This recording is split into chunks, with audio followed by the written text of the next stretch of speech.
Welcome, everyone. It's been a very intense last few days of politics. We've had the freeing of Julian Assange, a great victory for the forces of truth in general, for the forces of multipolarity, for everyone that speaks not only truth to power, but challenges power to the extent of getting persecuted, as Assange has been for many, many years now. We saw today a coup attempt in Bolivia, another one. The last one was in 2019.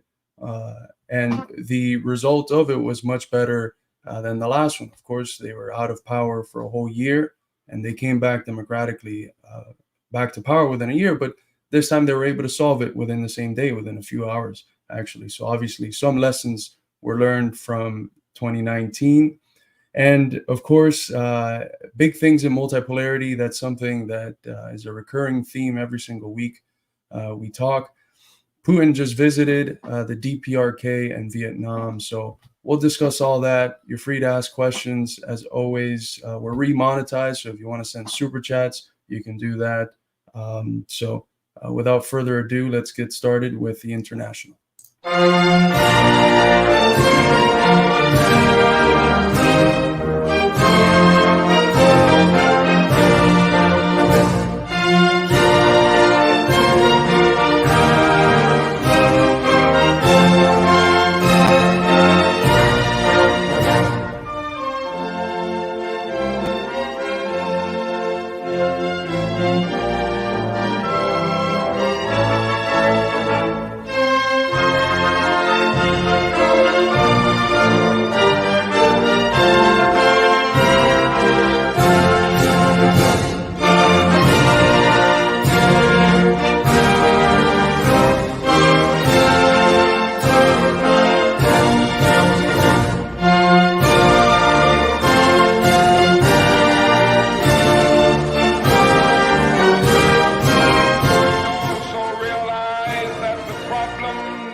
Y la obra histórica no estará concluida hasta que no estemos unidos.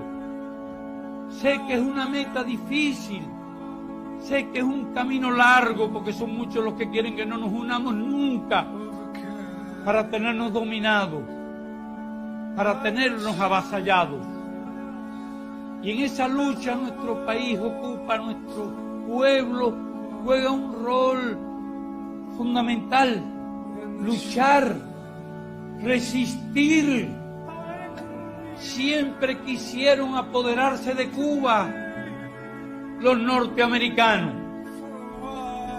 Estamos defendiendo nuestra cultura de 5 siglos, nuestra identidad, nuestra sangre. No queremos ser otros, queremos ser nosotros mismos. Queremos seguir siendo esta maravillosa mezcla de españoles, de indios y de africanos. Nos sentimos privilegiados por eso. Es lo que nos dio la historia. Es lo que nos dio Dios para los creyentes. Es lo que nos dio Santiago hace 2000 años.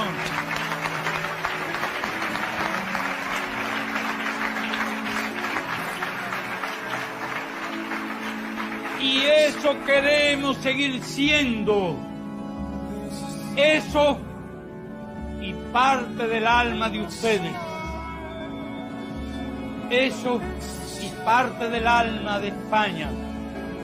Se viene conformando ya, como cada uno como un polo de poder en lo geopolítico para el mundo pluripolar, un mundo que tenga muchos polos de fuerza, para que logremos el equilibrio. Y quién puede dudarlo, Teherán, Irán, es otro polo de gran fuerza moral, espiritual, política, económica.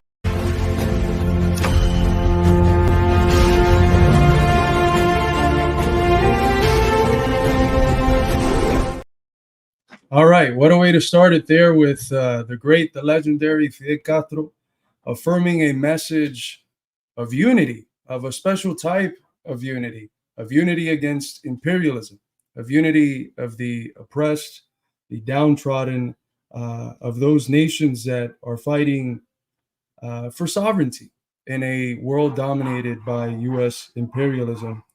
The imperialists are not greater than us in moral value. They might have more resources, but we have more people. The reason why they can beat us consistently is because they have unity. The imperialists are not divided. Remember the Henry Winston statement that he makes in his legendary strategy for a Black agenda. The capitalist class does not divide itself by race. Right? So the imperialists are ultimately united. That's why they're able to continue in some areas winning. And it's when we can fight off the division that they try to impose on us, when we can come together, put whatever secondary ideological differences aside, and work for our common objectives of sovereignty, mutual development, win-win international relations, building a world where there's not this one power unilaterally imposing its will on the rest of the world, but where you have this condition of the association of free producers, as my colleague Oscar Rojas has referred to it, a world where there's genuine freedom, or at least the prospects of genuine freedom, because the question of sovereignty, the question of political sovereignty has been conclusively solved. That's, I think, the world that multipolarity is moving us towards. It's not fully here, but it's here in embryo. We can begin to see some of its tendencies. It's not here because in a world that was genuinely multipolar, we couldn't have what we've been seeing in Palestine over the last 8+ months, right? It's a basic reality that we have to deal with. But in a world that was fully unipolar, in a world like the one that we had in the 1990s and perhaps even in the early 2000s before the crash of 2008, you wouldn't have the indignation, the global rejection, the making of Israel and the US pariah states, as we have seen in the last 8 months. So the last 8 months shows us that, yes, it's not fully multipolar, but the seeds of multipolarity are already here. They're already growing, they're flowering into existence. And then we have, with the, of course, prophetic Hugo Chavez, the message that the world is turning multipolar, the world that the seeds of multipolarity are already here. He also called it pluripolarity, because there's going to be more than 3 poles. There's going to be many poles. What are the conditions for America becoming a pole? That's a theme that I explore in one of my recent articles. How can America become a pole? Is it in the interest of the American people to continue to hold the world down, to fight tooth and nail for sustaining American imperialist unipolarity?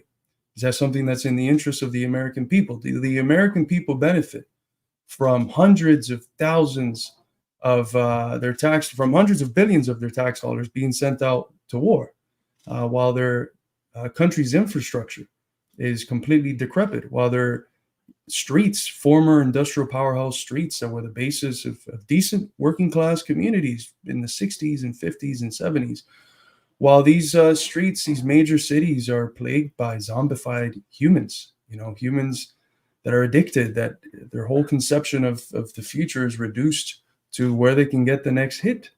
It's a very sad existence that towns that made the rest of the world envious have ended up in. And that's a result of the capitalist imperialist system. And this is the system that our leaders are a personification of. So we have to ask ourselves, does America and Americans, do they benefit from our leaders threatening the world with a nuclear holocaust for the sake of sustaining their position of hegemony? I think it's very clear that, it couldn't be any farther from the case, that the interest of the American people is aligned with the interest of the nations that are fighting for sovereignty, that are fighting for a multipolar world, that are fighting against a US dominated imperialist system.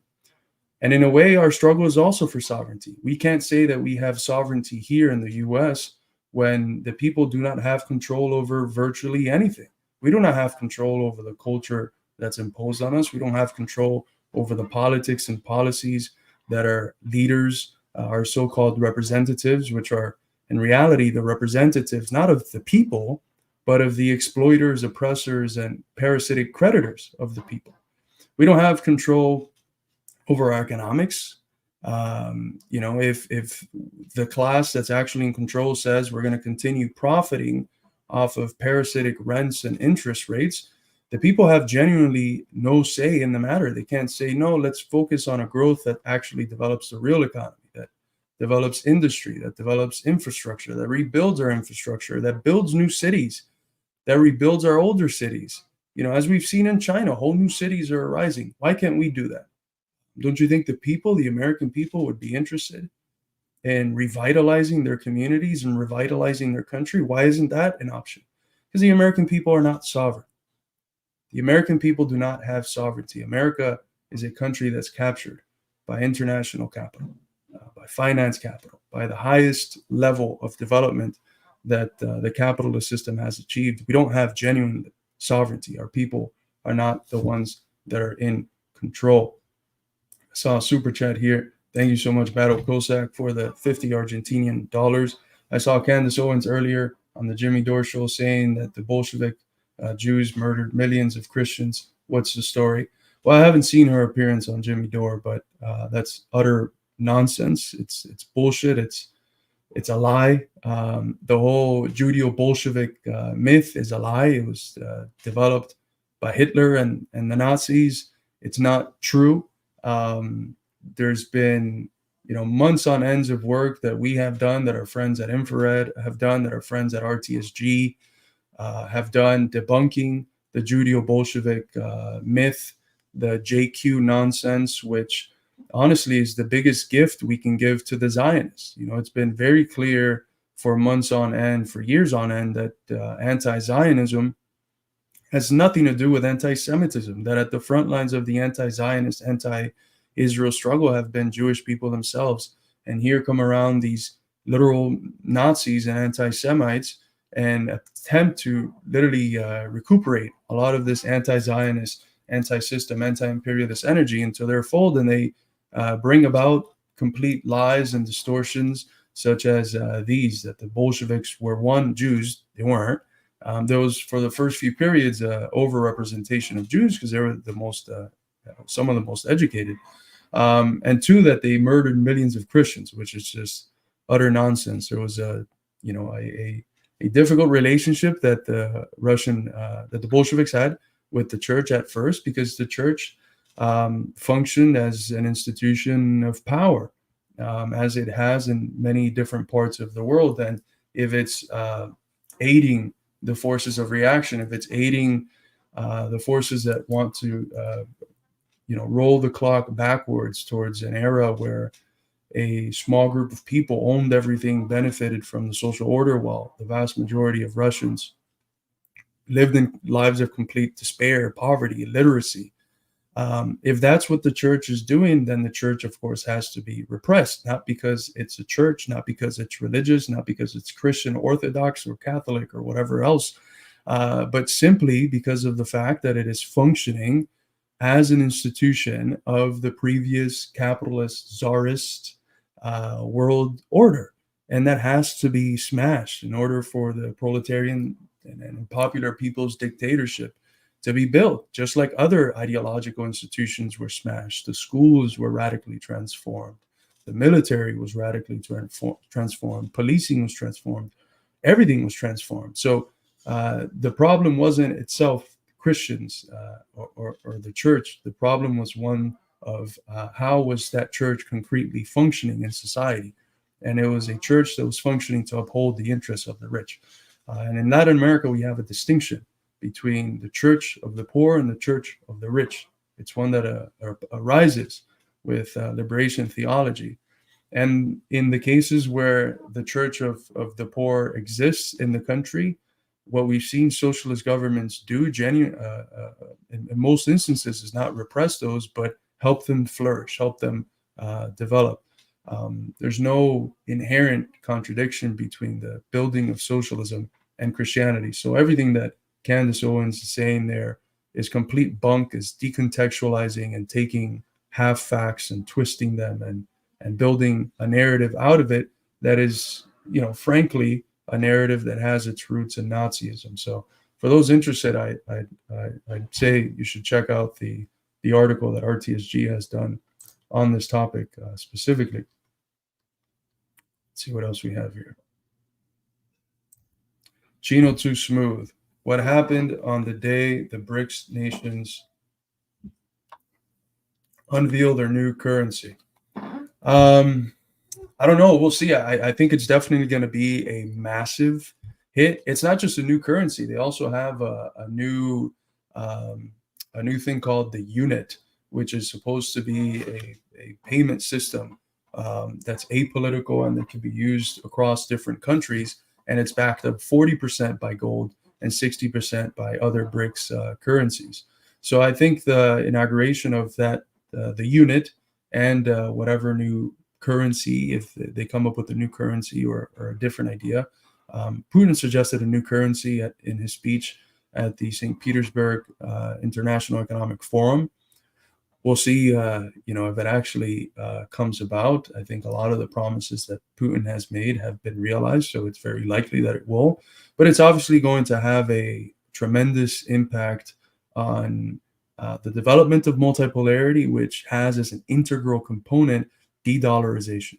One of the most central, if not the most central instrument of American power is its ability to have control over international finance, the World Bank, the IMF. And that control is partly rooted in dollar hegemony and the petrodollar. And all of this is crumbling. I mean, there's statistics that claim that by 2030, international trade in the dollar is going to go down to somewhere around 30%. So the ability that the U.S. is going to have to sanction countries, which is currently sanctioning, I believe, 1/3 of the planet, is going to almost completely be nullified. So again, another great step towards multipolarity, a step that's evident on the basis of how the U.S. has itself treated some of the major countries outside of its sphere of influence, primarily Russia.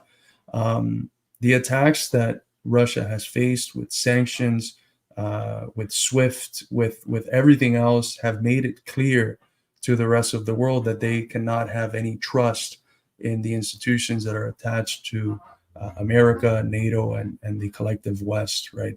So what we're seeing in the global majority, on the basis of the attacks that countries like Russia and China and Iran have endured, is a very basic survival instinct, which is that if people that are in your same club are getting attacked, you're bound to unite.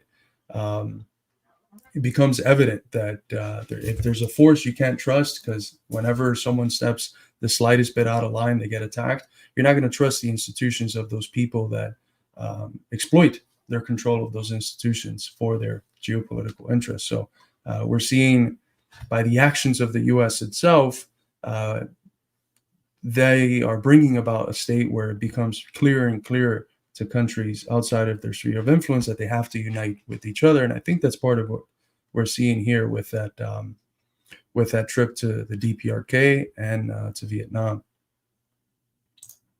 Thank you so much, Comrade Future Homestead, for becoming a member for 7 months. What do you think about Lacan? Any part you find useful? Yeah, that's a very interesting question. The farthest from Lacan specialist, I've tried to dig my teeth in it a few times, and I haven't really found many parts that are useful. My apologies if that's not a satisfactory reply. I find that the things that are the most useful in Lacan that I've seen and perhaps also seen through Zizek and other prominent Lacanians, I can just get from Hegel or from Marxism. That's my view. Hello, John Freeze. Thank you so much for the $5 super chat. What do you think of Antony Bevar's book, Russia, Revolution and Civil War? I haven't read it, but I will write that down to check it out. And I should be able, ask me again at some point in the future, and I should be able to give you a better answer for that. Or feel free to ask me another question that I can answer with those $5. Gulag Gang in the chat. Oh, nice. I think I know what Gulag Gang is, so that's pretty cool. Ava, thank you so much for the $5 super chat, comrade. How do we avoid catastrophe for our people in America while joining the multipolar world? That is a terrific question. As I mentioned at the beginning, I think it's evident that the interests of the people of the U.S., not the elite, the interests of the elite is rightfully scared of the rise of multipolarity. They see it as an existential threat because it is. It's an existential threat to the system that they've presided at the helm over for 500 plus years, the capitalist, imperialist, colonial system that starts in 1492, in some instances, perhaps even prior. Multipolarity represents a real existential threat for that system. But the American people have never really benefited from that system. This third worldist, and specifically like global north theorization of third worldism, conception that the Western proletariat, the working class and the popular masses of the US, of Europe, that they benefit from imperialism directly, that they're benefactors from imperialism, that they're absorbed within the imperialist system, that they have their interest aligned with the interest of the elite in the imperialist countries in the belly of the beast. This conception is nothing other than just left-wing Reaganomics and trickle-down economics, because it holds the conception implicitly that if the elite benefit, if the capitalist ruling class benefits, those that enrichment that their class obtains, it's going to trickle down to the workers who will also be benefiting. It's an idea that, in part, these third worldists and often Maoists, they have this almost fetish of the global South, but they don't realize that, in part, this idea originates from Marcuse in the book Soviet Marxism, a book that was commissioned for him to write by the institutions of the capitalist state, by the Rockefeller Foundation, if I recall correctly. It might have been the Ford Foundation, and by one of, if not both, of the two major Sovietology programs in Columbia and Harvard, I believe, which were the main programs for disseminating anti-Soviet, anti-communist propaganda. And in that book, what Marcuse holds is that Lenin had the theory of the labor aristocracy confused. Lenin held that it was the leading stratum, specifically of unions, at the upper stratum, which sells out the interests of the working class as a whole, which is aligned with the interests of the global South and the countries that are struggling for national liberation against imperialism. It sells out their interests in order to obtain crumbs from imperialist super profits from the capitalist class. So who is implied in being absorbed into the system? It's not the working class as a whole. It's the upper stratum, the leadership of unions. And what Lenin mentioned in texts like Left-Wing Communism and Infantile Disorder is he tells communists, go to those unions. If that's, if working people are in those major unions, you don't have to build new ones. Go to those unions and show working people how their leaders, how their union bureaucrats are labor aristocrats that are selling their interests out, the interests of the working class in the country out, and how their interest is connected to the international working class. And you try to take power in those unions, or at least use the platform to raise the consciousness of the working class. So the Leninist tradition is clear that the working classes within imperialist countries have their interests intimately connected to the struggles for sovereignty of the global South, of the global majority of imperialized and colonized nations. You have this new theory now with the ultra left that says, no, these people are also embedded within that system.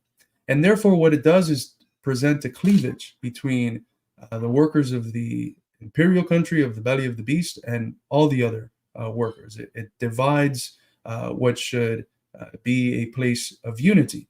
What we should do as communists is show, look, American workers, whose tax dollars are being used to carry out all these wars abroad, whose tax dollars are being used to sustain 900 military bases around the world, whose tax dollars are being used to bomb children in Palestine so that your phone, those little devices in your pockets, chronicle these horrendous images on a hour-to-hour basis, basically.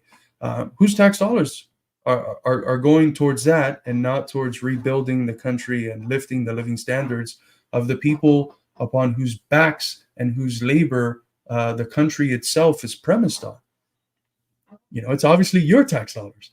So it becomes very clear how it is that the interests of American working people is intimately conjoined with the interests of the nations fighting for sovereignty against imperialism. And the approach that we have to have is one of revolutionary defeatism. Hope that our government, which is not America as a whole, right? It's a part of America, the ruling elite, but it's not America as a whole. It doesn't represent the trajectory of America. It doesn't represent the American people. We have to take a revolutionary defeatist position, which says that what our government is doing, because it is a puppet of the elite and the imperialist global system, does not represent us. Our interests are aligned with the people that are fighting against it. Our interests are aligned with the Houthis, Ansar Allah. Our interests are aligned with the axis of resistance in general. Our interests are aligned with Russia's struggle against NATO encroachment and Banderite fascism. Our interests are aligned with China's struggle against U.S. encroachment, U.S. attempts at delinking them from the rest of the world, and provocations in Taiwan. Our interests are aligned with Venezuela, with Cuba, with all these countries fighting against sanctions and various forms of hybrid warfare. That's the position that we have to take. And how is it we can accomplish that? Well, by presenting the condition that we're in the way that I just have, a way that is intimately, that is conscious of the intimate connection of our self-interest with the interests of these countries that are fighting for sovereignty. No one is going to be successfully mobilized in mass. We're never going to be able to obtain a critical mass if we go just on the basis of petty moralisms or some hope at empathy. What we have to do is be able to get the American people to realize how their self-interest is connected to these other struggles. Not just how they can put aside their self-interest to help these other struggles, which is sometimes how it's phrased on the left, but how it is in their self-interest to align themselves with these struggles. And ultimately, the forces that are going to win out in the US are those which can get the various forms that dissent is taking in the population, give them some coherence. That means a better understanding of what it is that they're understanding as the problem. So a systematic understanding of the problem. Give them unity. So if there's, if one form of dissent is people being apolitical, another form of dissent is MAGA, another form of dissent is, some of the Strandling, Bernie people, whatever. Give them unity, and that's, it's premised on the ability to give their dissent coherence. And then once you have that coherence, that unity, you can give them direction. You can give them a way forward. Because a way forward, again, is premised on having that understanding of what is the problem. Things like pessimism are rooted, I don't think, in a question of character. It's not just people being doomers. It's an absence of understanding. It's a fault in the rational capacities of the individual, not being able to understand, being ignorant of the real systematic conditions upon whose existence their misfortunes are premised.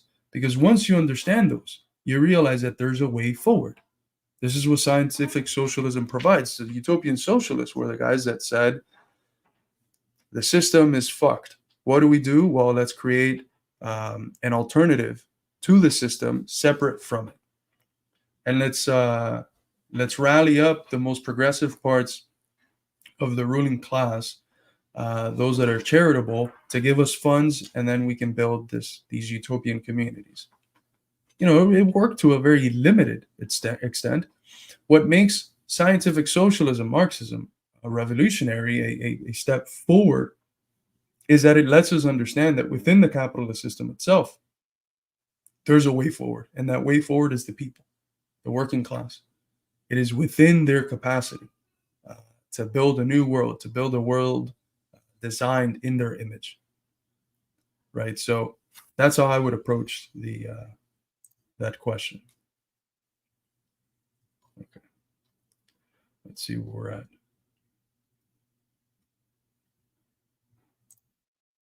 We published an article, 2 articles actually, explaining how dubious the Sakai fella is. So go check that out. Other from that, it's just I would just say it's complete garbage narrative that seeks to divide the people at a time when we're more spontaneously united than ever, because we've had 3 revolutions, and most importantly, the last civil rights revolution, where although we still have the after effects of their color line, the American people are more united than ever. To sit around and just call anyone whose complexion is light a settler is to be an agent of the deep state. Honestly, that's directly or indirectly, but it's what it is. Sakai is not real. Yeah. No one's ever seen him, so I would recommend Tom Clancy novels over Settlers. Yes.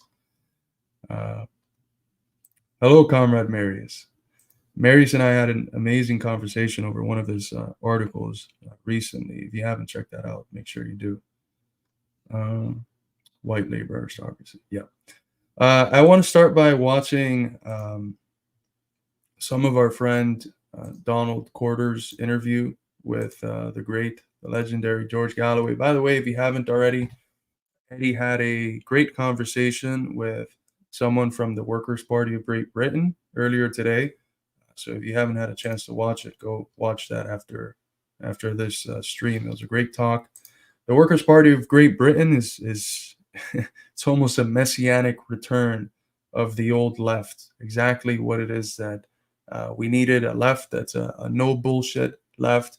It's focused on bread and butter issues of war, issues of the economic material conditions of working people, and it's a winning platform. It's a winning platform. It doesn't buy into the forms of identity politics that have been proliferated by the imperialist capitalist class themselves in order to divide people, in order to confuse the left, dilute the Marxist worldview, and make us inefficient in winning over the working class and raising their class consciousness. So whatever Galloway's doing, I think that's a good place to start our study for what it is that we should do. But anyways, let's watch Comrade Donald with Galloway, at least the first few parts of this. So the event on Kim Il-sung Square has come to an end, and we're driving to a different location now, and so many people throughout the streets. We've been saying hi to them this whole time. Have been, crowds of people down the road for kilometers and kilometers here to welcome the Russian delegation and Vladimir Putin here. I mean, my arms have been getting tired of waiting so much. This grandiose warm welcome on Kim Il-sung Square in the center of Pyongyang has just come to an end, that the people of the Democratic People's Republic of Korea have organized for this visit of Russian President Vladimir Putin. As you can see, there's thousands of them on the square, around 50,000, all happy to warmly welcome the Russian president here in Pyongyang for this historic event.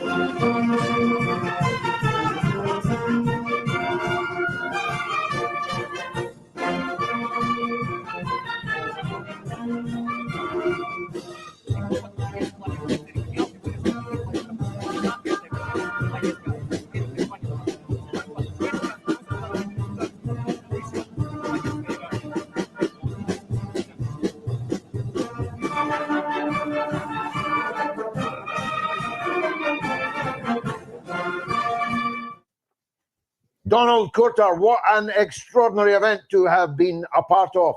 First visit by George Galloway, by the way, the best dressed communist, hands down. It's almost like the the communist fashion sublation of the guy from Current Affairs magazine. What's his name? Someone drop his name in the chat. But the guy from Current Affairs magazine, that leftist dude that dresses up in like suits and in fancy old school suits, Galloway's got him beat by a mile in terms of his politics and also his fashion. By President Putin to Pyongyang. I've been in Pyongyang a couple of times, actually, so I already knew it was interesting, but I must say it's looking a bit more plush than the last time I was there 20 years ago. Tell us, Donald, how was it for you in Pyongyang with Putin? Yeah, well, George, I have to say I was absolutely really impressed. I mean, I obviously know that most of the stuff the West says about North Korea is just kind of propaganda, but I didn't expect, to be honest, the sort of modernity of the city. I mean, a lot of new buildings have sprung up as of recently. Our guides were telling us about it as well, and this was part of something that I read about. Kim Jong-un had already, actually probably around 10 years ago, started a sort of modern apartment complex construction project en masse in Pyongyang, and we saw the results of that. Free housing to the people of Pyongyang, absolutely new. I remember we were passing by some of the apartment buildings, and we asked our minders if they were new or not. He said, no, they were old. They're 7 years old. For me, that's new. But I mean, it was really a fantastic experience. I mean, like I put on my Twitter account, I mean, some of these apartment buildings in Pyongyang would make many people in the West that are trying to, struggling to pay their rent themselves would really be envious of. I mean, I know I would if I was still living in the West, but it was just in terms of the welcoming that the Korean people gave us, it was just absolutely astounding. They had put so much effort into putting together this welcoming ceremony for Vladimir Putin and the Russian delegation. They're really happy to know that relations between their two countries were really getting warmer and warmer. They welcomed us really well. We had no restrictions on what we could film. That was another thing. We filmed whatever we wanted. We even It would have been great to ask Donald if everyone had the same haircut. If everyone had just Kim Jong-un's haircut, as the West tells us, drawing from South Korean tabloids. No, this is beautiful to see, and I think more and more people should travel to the DPRK. If we ever get the opportunity, we would love to send someone there and report, because few countries are more dehumanized. Few countries are more dehumanized than DPRK.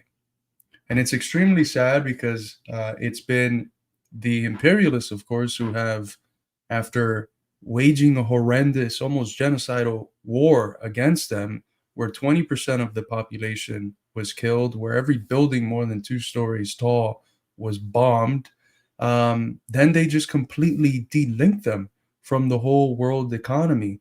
Leave them to starve, leave them alone, especially after the 90s, when the Soviet Union falls. The immense amount of hybrid warfare pressure on the DPRK, on Cuba. I mean, the DPRK wasn't able to get fuel for its tractors, so it had to use like cows and other cattle to farm. And they would pay people to cut the tail of the animals off so that they would lose balance and be inefficient in carrying out the work that they were doing. I mean, just the most horrendous, sort of stuff, just to destroy, starve these people into submission. And one of the things we find when we look at the statistics on sanctions is that they hurt, especially smaller countries, they hurt the people tremendously. There's a lot of deaths that come about through sanctions. That's why some people refer to it as a form of economic terrorism. But I've never seen, at least, and the studies that I've seen have never been able to point to one example where, on the basis of sanctions themselves, the country that imposed the sanctions, 99% of the time it's the US, was able to obtain its objective, was able to realize its objective. Its objective is clear. If you look at Lester Mallory's memorandum, in the case of Cuba, it's been the same one for every single country that's sanctioned. If a government is popular, you try to strangle them economically so that you create difficult material conditions, and those difficult material conditions will lead, likely, the thesis is, it will lead to people rocking the boat. You invest, if you can, in NGOs and whatever forces you can get a hold of in order to influence the ideas within the country against the government. And then hopefully at some point there's a sort of Maidan event, and you're able to overthrow the government. But it's never actually worked with the major targets that it's been waged against. So it's a policy that doesn't realize its objective. So its immediate objective of overthrowing a government, or of pointing the people into a direction where they want to overthrow the government. And the only effect that it has is just completely destroying the lives of people. It's economic terrorism. It's horrendous. And few countries have had to face what the DPRK has had to face. And then the level of dehumanization, the level of lies and propaganda that we've spread about the DPRK, just ridiculous tabloid-like bullshit, like the stuff that Yeonmi Park goes around spreading, and hundreds of millions of people in the West believe it. So with more trips like the ones that Donald has made or just made, that whole propaganda veneers is I think completely stripped. We're able to talk to some people at the event. We caught some short words about with people that could speak English about how excited they were. And we spoke to some of the guides about the preparations and everything. They prepared 3 months to put this welcoming ceremony together, and they said that it's been very, very, very long since they've put together such a welcoming for a foreign leader. I mean, in terms of what I know about North Korea, the kind of welcome that we saw of a foreign dignitary last time I can think of was maybe in the 70s for Nicolae Ceausescu. Maybe I'm wrong, but that's what I remember as the last one where there was such a huge organized welcoming for a foreign dignitary. So that was really cool. No, you remember right. That's exactly the last time that such an event occurred. Sadly, I'm so old, I remember it very vividly indeed. Now, of course, the fools opined that Putin was there with his cap in hand for ammunition and missiles and so on. This is the same set of fools that told us in week 1 or week 3 of the Ukraine war that Russia was running out of missiles and ammunition and stealing washing machines to vulcanize their parts and so on.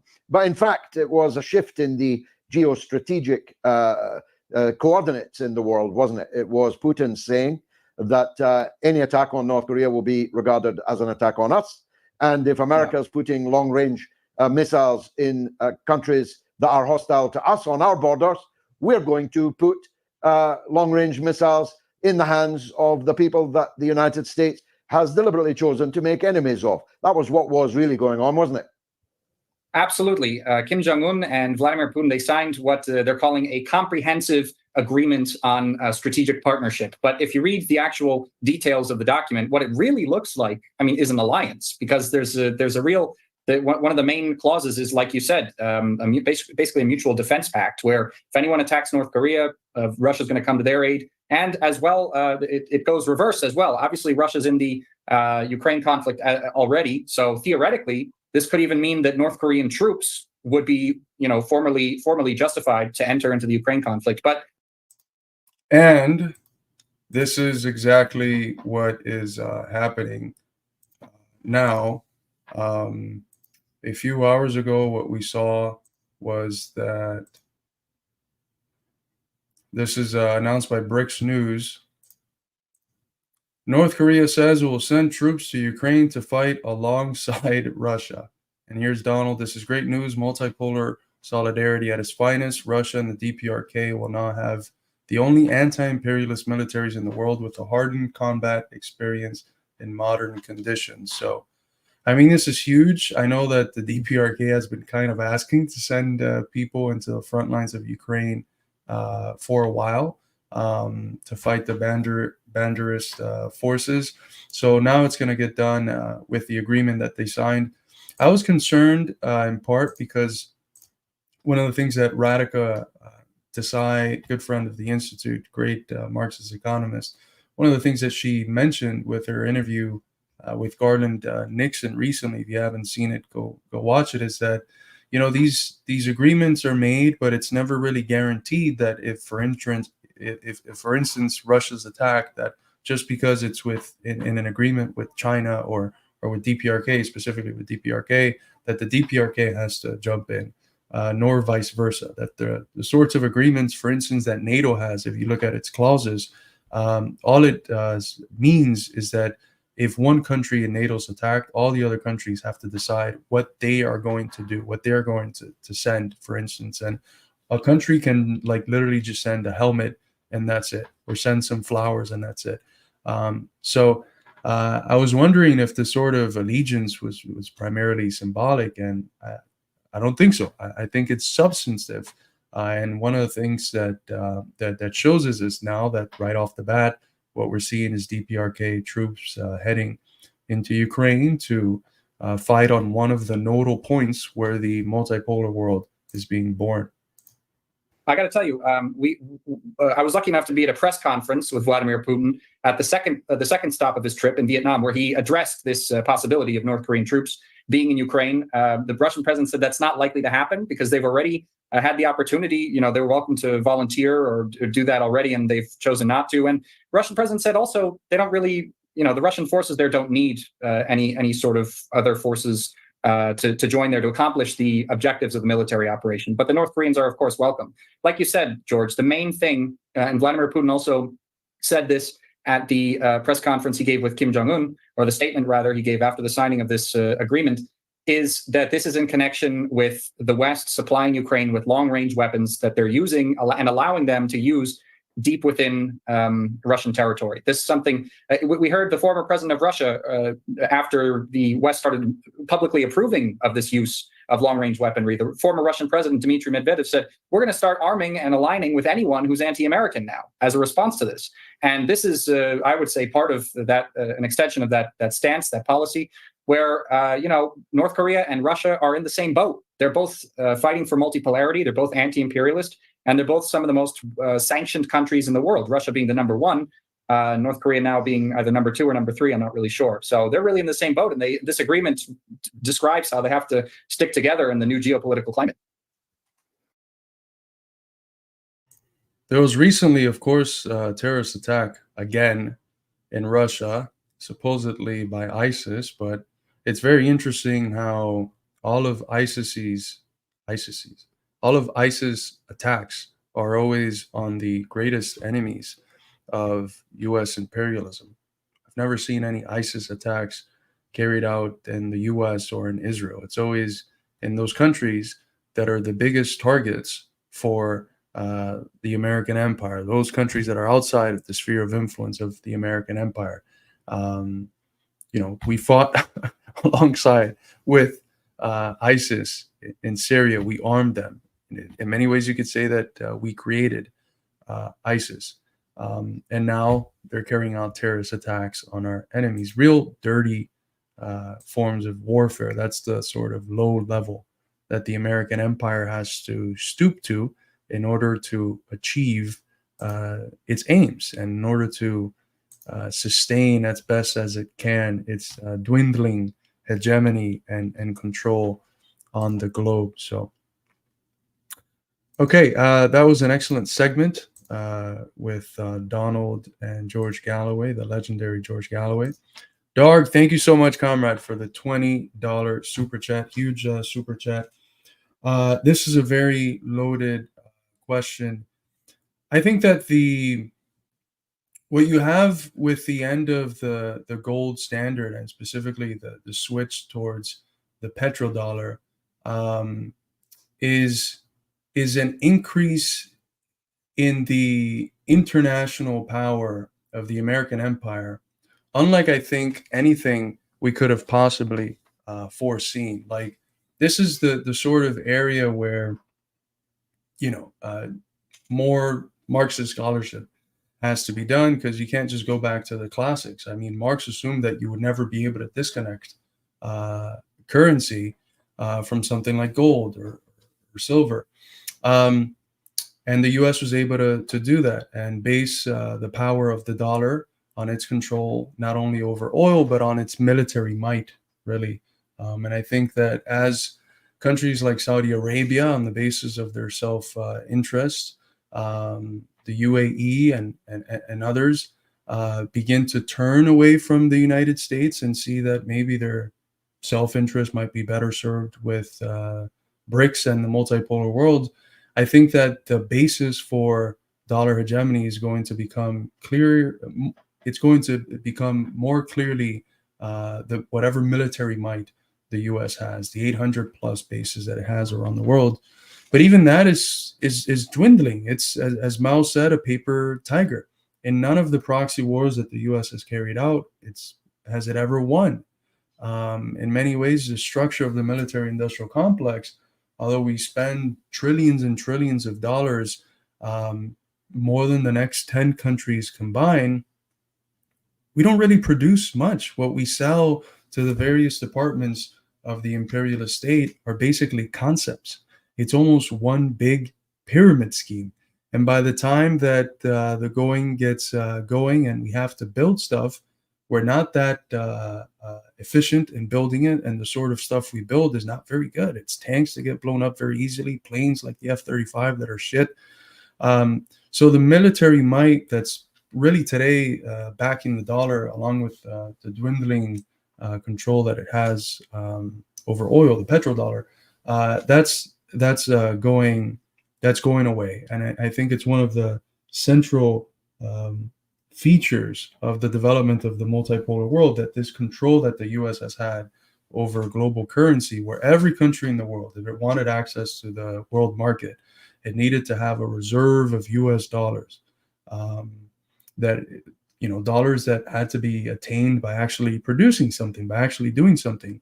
Whereas the U.S. could just continue printing and printing and printing and printing. I think that condition of privilege that our ruling elite has had is dwindling. And if whatever new currency arises, or multiplicity of currencies arises, I think it's very likely that it's going to be either rooted on the dollar or some other mechanism that's not just what we've seen since 1971 with the emergence of the petrodollar, 74 or something like that. So again, I'm a philosopher, so this might have been a better question for an economist, but that's what I would say.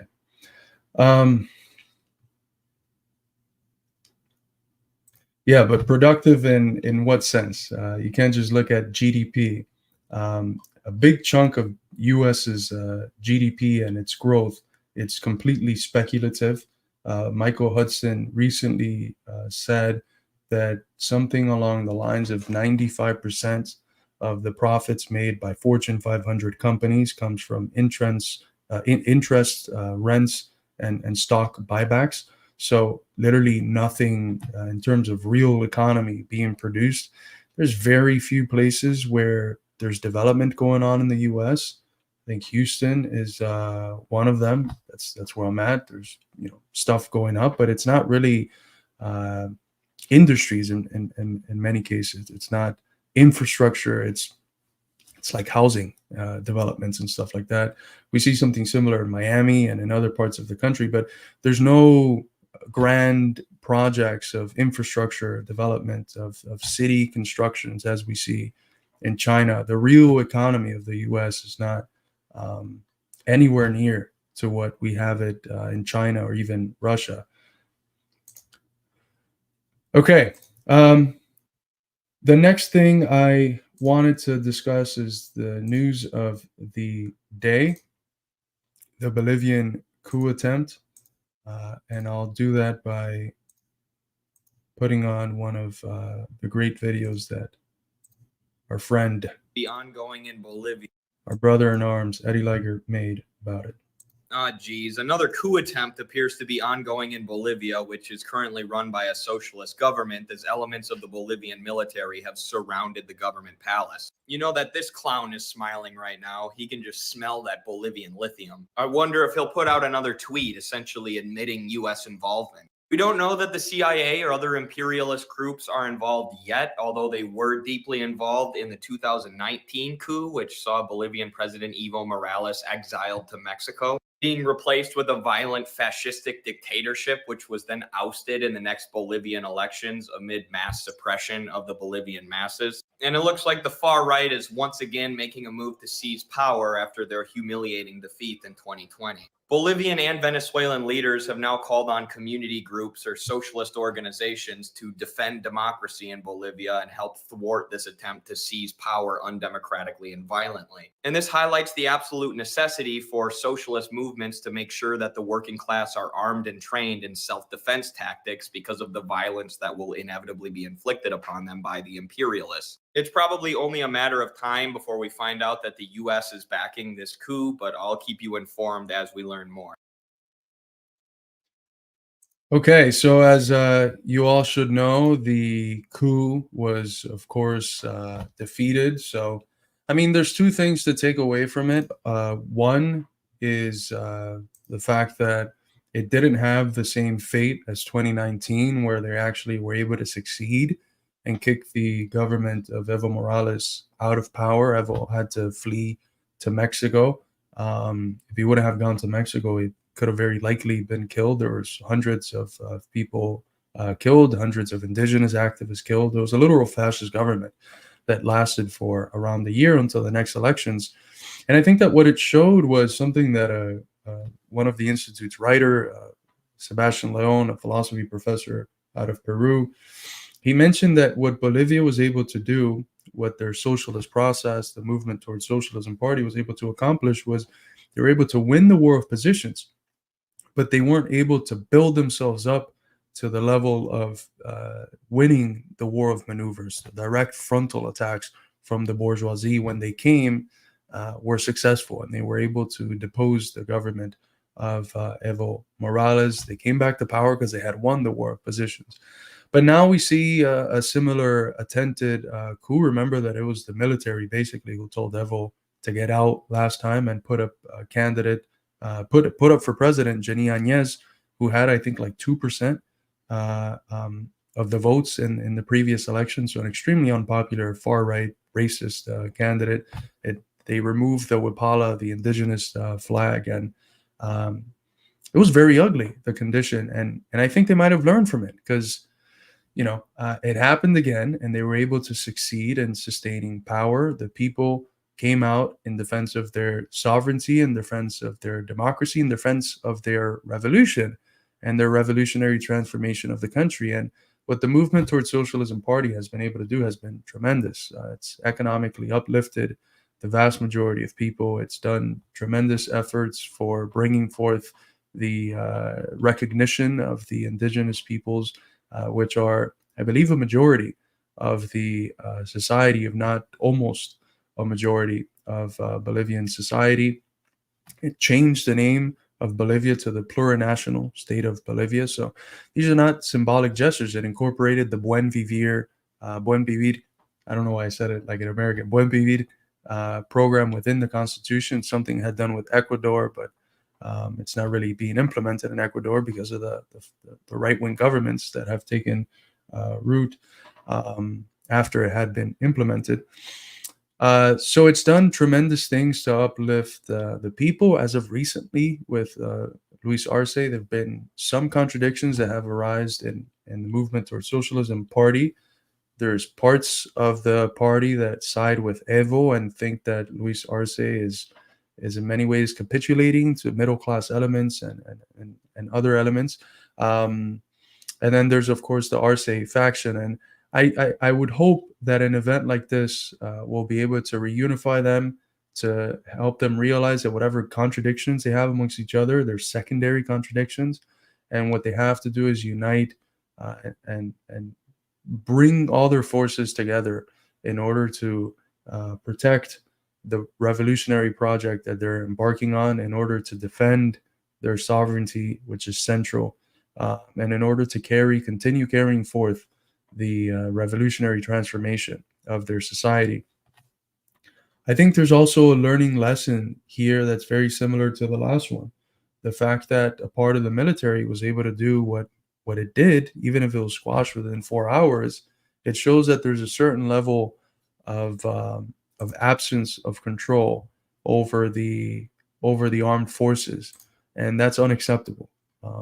A revolutionary government, a government carrying forth a transition of the type that the movement towards socialism is bringing about in Bolivia, it has to have a people's democratic dictatorship. It has to have the sort of institutions that can just crack down on any of the anti-patriotic comprador interests that are trying to sell the nation to the imperialists.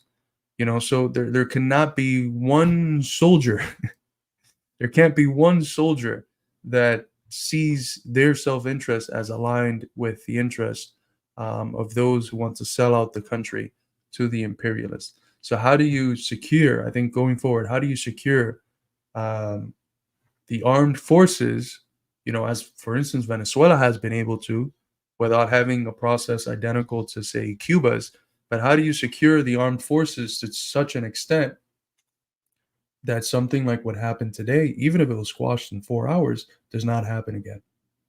I think what happened today shows us that the process of solidifying working class, indigenous, popular sovereignty, the process of solidifying the dictatorship of these popular elements over the rest of society, standing in an antagonistic relationship to this revolutionary popular process, that process has not been complete. There's still ways to go in improving the ability of the coercive parts of the working class, popular, indigenous state, improving their abilities to clamp down on any hostile forces that present themselves as enemies of the people.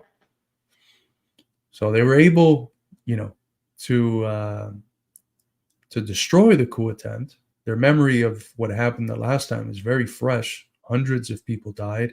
Hundreds of protesters were injured. The country's economic growth stopped. It was a horrendous year of governance from the far right. So the memory's fresh. But how do you build the sort of institutions that prevent things like that from happening? How do you arm the proletariat, the working class, the indigenous, the communities, el pueblo, in Spanish, the people? How do you arm the people to an extent that something like that can happen? Another thing that we saw was that the unions came out and made it explicit that they're going to be going on a general strike, and it's indefinite. However long the coup lasted, they were going to continue a general strike, and of course the coup was overthrown shortly after. Y restituir el orden constitucional y a nuestro gobierno legalmente establecido en Bolivia. So that's that. There's a great picture that came out of this whole ordeal. It's President Luis Arce standing up to the general with his chest out, as the kids would say, standing on business, and cognizant of the fact that the forces were behind them to stop this, that there wasn't going to be a reoccurrence of what happened in 2019, that there wasn't going to be a reoccurrence, of what happened in 73 in Chile, which is something that I think for progressives and socialists and revolutionaries in Latin America always stays in the back of our mind. The general who carried forth these attacks has been arrested. Here he is, arrested. There's also a video I'm going to show you of him arrested. Share this tab. Por los cuales fue aprendido. Estas personas no son suficientes. Desde el Ministerio de Gobierno vamos a realizar los requerimientos correspondientes para que se amplíen los verdaderos delitos por los cuales este sujeto debe pagar en un centro de reclusión en nuestro. So, folks, if someone in the military is literally trying to overthrow the government, and a lot of these military people, as was shown by a Gray Zone report in 2019, a lot of them are trained by the U.S. and other imperialist entities. If someone does this, what do you call that if not treason? And what's the punishment for treason around the world? What's the punishment for treason here? If someone is trying to overthrow the American government from within, at the service of another government, what do you think is going to be the punishment for that individual? So before all the liberals come out crying about, oh my God, they're punishing these. Yeah, you have to punish them. You have to punish them, and severely. That's how you prevent, in part, any gusanos at heart that are in the military from even thinking about doing something like that again. Besides, of course, constructing the sort of institutions that could prevent it, you have to be severe with these people. What if it would have succeeded? How long could it have been before the people regained power? How many lives could have been lost? How much deterioration to the living standard of the people could have been endured? How much progress could have been rolled back if this individual succeeded? So, literally, the most anti-patriotic thing they could have done, an attack on the nation's sovereignty, an attack on the revolutionary process that the nation is carrying out for the good of the whole country. So the punishment has to be stern. People have to get out of that liberal mindset. These are people that have betrayed the nation. These are people that have sold their people out for dollars in their pocket from the empire. So they deserve nothing else but to be spat on. Thank you so much, Slava, for the $10 super chat. Chicago's Workers' School and Revolution Report are hosting another event in Chicago on July 13th. And guess who's coming? Yes, I'll be there. I could have sworn it was the 14th. But if it's let me see. Let me pull the calendar up. You probably know best than yeah, it's the 13th. You're absolutely right. Okay, so that means I sent our production team the wrong date. So I'll be in Chicago July 13th, presenting on my new book, which should be out by tomorrow, Why We Need American Marxism. Beautiful cover from our comrade Kyle, who's often in the chat. I haven't seen him today, though. It should be fun. I'm really looking forward to hanging out with the comrades from Chicago again, to presenting the book, to hearing the thoughts of the comrades on the book. And if anyone's interested, make sure you reach out to Slava so you can get the address of the location. For very obvious reasons, we're not making it public. So if you're interested and if you're in the Chicago area, make sure to come out. And again, thank you so much, Comrade Slava, for the $10 super chat. Great perch, yes. A soldier without any political or ideological training is a potential criminal. Thomas Sankara. That's a beautiful quote. I couldn't agree more, Ava. Yeah, they end up being turned into mercenaries for whoever has the highest bid, and that's a condition where you won't think twice about selling out the homeland to benefit your pockets or the people in your immediate circle, right? So Thomas Sankara, as always, with great insight there. He should have had perhaps a little bit more foresight about those around him, but tremendous revolutionary and inspiration for the whole world. They call him the African Che. I don't think it's good calling people the something of something else. Like, they're their own individuals. They have their own tremendous legacies. Oh God. They have their own tremendous legacies that they're building. Okay. The last segment I wanted to cover today is some actual happy news, some good news, which is that Assange is free.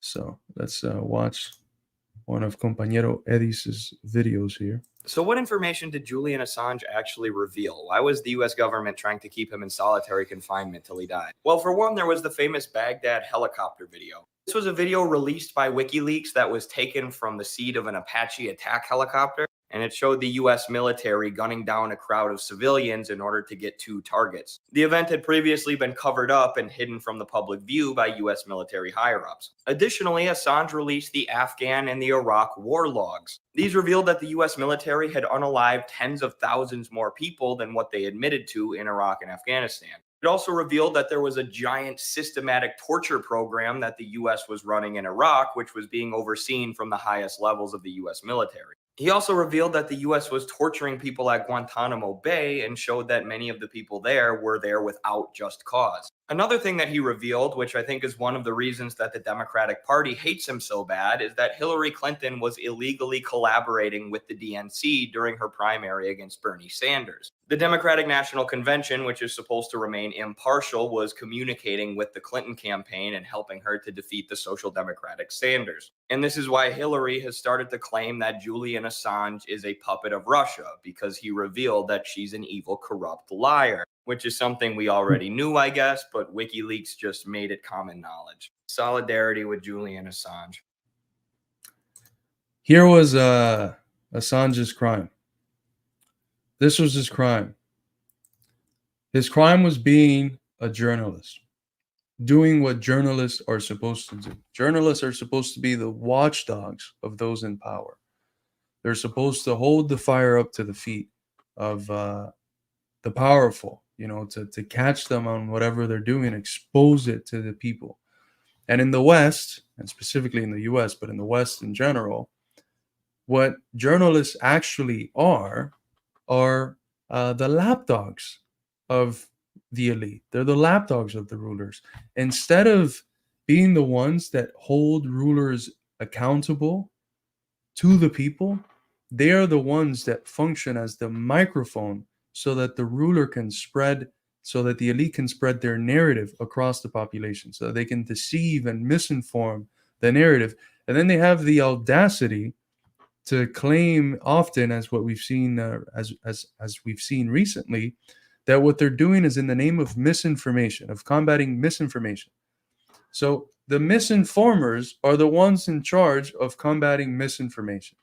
I mean, the situation with Assange is, it shows very clearly the ideological substance, the false consciousness that is at the foundation of capitalist governance. In order for the social order to reproduce itself, it literally needs people to think about that social order in ways that are upside down. The greatest purveyors of dictatorship, the people who suppress any freedom movement, whether at home or abroad, the people who don't care a lick about sovereignty, the people who violate the sovereignty of the whole world and of its own people, the people who represent a very small group of the richest of the richest. These are the ones that through the media tell us that they stand for democracy, a rules-based international order, sovereignty, freedom. It's literally turning the world on its head. It's turning the world on its head.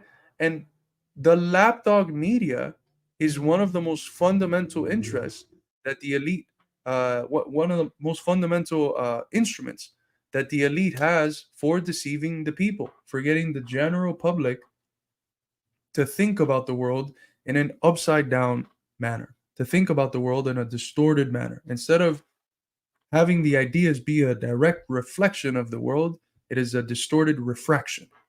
You're seeing the world incorrectly. So we're dealing with an order that necessitates objectively a systematic reproduction of ideas that are distorting the real world in order for that real world to continue on and continue reproducing itself, right? It's not an epistemological question. It's not just a question of epistemic hygiene. How good are we in viewing the world?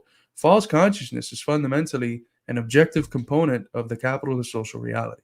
The system needs people to think about it incorrectly. It needs to deceive people. It needs to, as Parenti, the title of Parenti's famous book on ideology, it needs to invent reality. Because if people engage with actual reality, with the world how it actually is, and they don't see the world through this distortion, they will realize that the order that we live under is one that does not benefit them. Although there might be all these universal fancy and lofty universal concepts employed, democracy, freedom, it's narrow class interests, the class interests of the elite, of the owners of big capital that are represented. Those are the only interests that matter. So they have to invent a reality and sell us that reality so that they can manufacture consent, so that we can say, thumbs up. We're going to go along with the system so that we can resign ourselves to going along in some instances because we think that there's no possible alternative. We accept Tina. There is no alternative. Thatcher's Tina. So what Assange represents is truth. Truth. Standing up for the ability to show the world for how it actually is, to show what the people who claim to be the defenders and spreaders of democracy show how it is that they're the most anti-democratic in the world, the greatest force for so-called authoritarianism in the world, authoritarianism in the interest of capital, of course. That's what Assange showed. He was an agent of truth. That's what he was, an agent of truth. And in a world where the American state's greatest enemy is truth, Assange is a criminal. And the war criminals whom he exposed are heroes. What does it tell you about the system we live under when the individual that exposed the war crimes and corruptions of the elite can be in jail for, I think it was 1,400 days or something, for years, being tortured, having his reputation maligned with lies and nonsense? And the people who he exposed, the real criminals, walk scot-free, continue making their money, continue being public-facing figures involved in politics. Nothing even close to being punished is handed over to them. The one that's punished is the one that exposes the criminals. What does that tell you about our system? It's a system where there's no actual justice. It's an injustice system. It's a system where the juridical institutions are not there to see who's actually guilty and how to punish them accordingly and serve society. It's a system that all of the institutions, the juridical institutions, the ideological institutions, the educational institutions, the media institutions, everything is aimed at reproducing an order that keeps the class that controls all of that, that owns it, in a position of power. That's the only way you can make sense of a system where the person that exposes war criminals is the one that is punished, tortured, incarcerated, and the war criminals walk scot-free. And this is important to mention because the issue of Assange is such a unifying issue.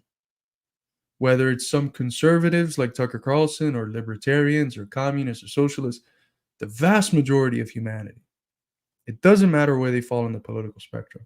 They see the issue of Assange, they see the imprisonment as a complete horrendous criminal act, a violation of justice, a violation of any semblance of the rights and values that the West proclaims to adhere to, the values that it enunciates as it enters into the historical scene.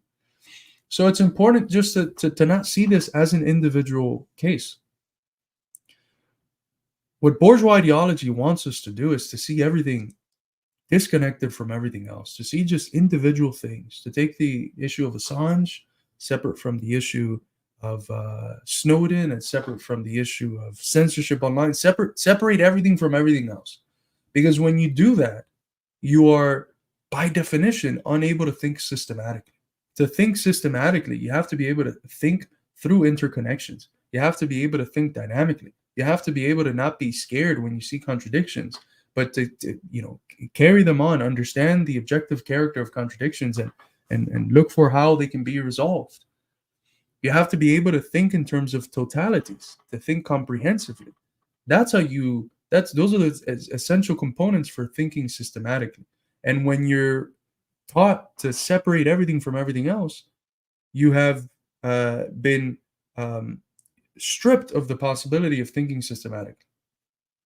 And when you don't think systematically, you fail to see the real root cause of the evils that you experience in your life. You see them as personal failings or the result of corrupt politicians or a corrupt set of politicians or a bad culture that is going to... No, it's the system. It's the system that produces this. Julian Assange's condition over the last few years wasn't just this arbitrary thing. It's a necessary product of a system premised on lies, a system that, as Goebbels stated rightly, a system that has as its most serious enemy the truth, a system that survives off of lies. So when you have truth tellers like Assange, you have to squash them.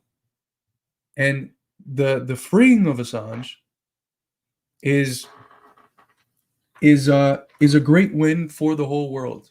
It's a win for multipolarity, because in many ways, what the interests that pursued Assange are the same interests that are struggling tooth and nail to prevent the rise of the world that is objectively here and developing.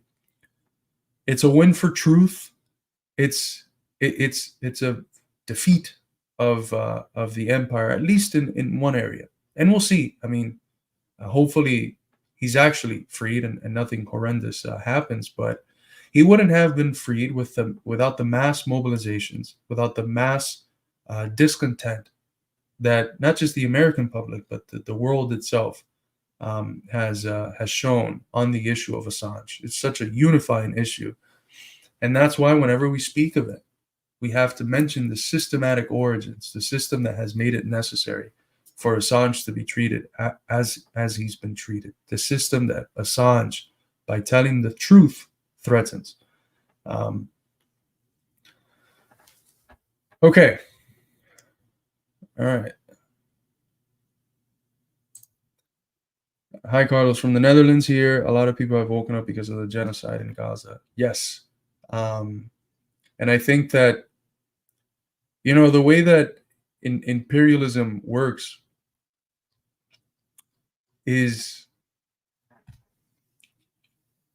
there's like this well-knit fabric and you can't tear it. But as soon as one small tear is made, you can rip it open incredibly easy.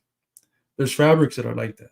And that's how imperialist propaganda works. As soon as you realize in one area, yeah, they're full of shit. They're lying. They're lying. I can tell they're lying. I mean, it couldn't be more evident that they're lying. That produces what in philosophy we call an event.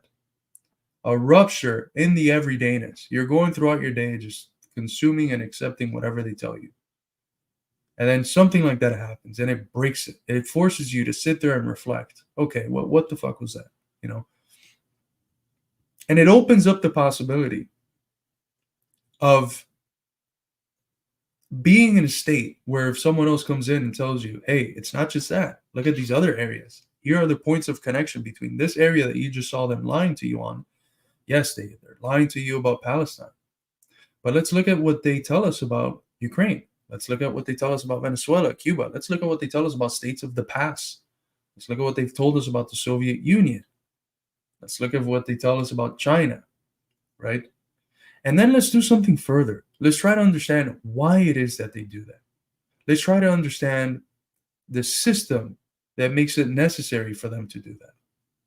So it starts as a little break in one area, and then it just completely tears open into a comprehensive, systematic understanding of how the system is the root of the problem and not just one area.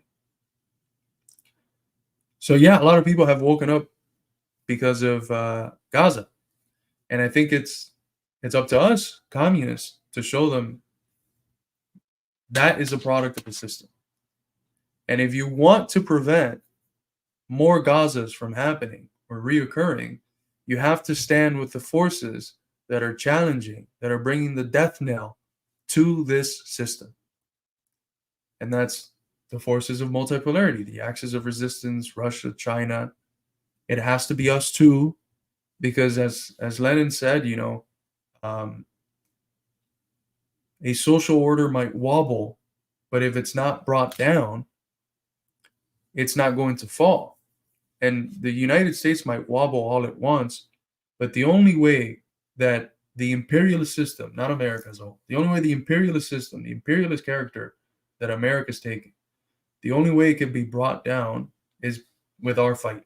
It's with us, with the American people. We're the only ones that can do it. We're the only ones that, in doing it, we not only free the rest of the world, but we free ourselves to actually having a government, a state, a society that is of, by, and for the people. If the American people already accept the idea of a society of, by, and for the people, as Lincoln's Gettysburg Address puts forth, and they do, they already accept this, there's no reason whatsoever why you shouldn't be able to get them to understand that that is socialism. A society of, by, and for the people has a word for it. It's socialism. It's a society that serves society itself and that doesn't elevate to the level of supremacy the interest of capital and its accumulation. Okay. You can't unsee it. The spell is broken. That's absolutely right.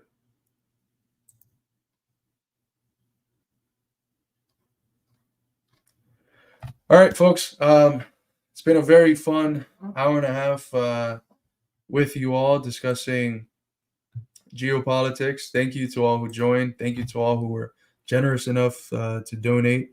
Thank you, Battle Kozak. Thank you, Chino Too Smooth. Thank you, Future Homestead, for becoming a member. Thank you, John Freeze. Remember, you can ask me about that at some other point. I'll check it out. Thank you, Eva, for the $5 and then $5 again. Thank you, Slava. We'll see you soon. Looking forward to it. And thank you, Dark, for the $20. Thank you to everyone. Thank you for joining. Make sure to get a copy of Thomas Riggins's new book. This one is officially out. $20 for the paperback, $8 for the ebook. Look out for my book, Why We Need American Marxism. Should be out within a day or two. So yeah, it's been a pleasure. Without further ado, we'll sign out as we signed in with the Glorious International. See you all. Stand up, all victims of oppression, for the tyrants fear your might. Don't cling so hard to your possessions, for you have nothing if you have no right. Let racist ignorance be ended, for respect makes the empires fall. Freedom is merely privilege extended, unless enjoyed by one and all. So come, brothers and sisters, for the struggle carries on. The International unites the world in song. So comrades, come rally, for this is the time and place. The international ideal unites the human race. Let no one build walls to divide us, walls of hatred nor walls of stone. Come greet the dawn and stand beside us. We'll live together or we'll die alone. In our world poisoned by exploitation, those who have taken, now they must give. And end the vanity of nations, we've but one earth on which to live. So come, brothers and sisters, for the struggle carries on. The International unites the world in the song. So comrades, come rally, for this is the time and place. The international ideal unites the human race. And so begins the final drama, in the streets and in the fields. We stand unbowed before their armor, we defy their guns and shields. When we fight, provoked by their aggression, let us be inspired by life and love.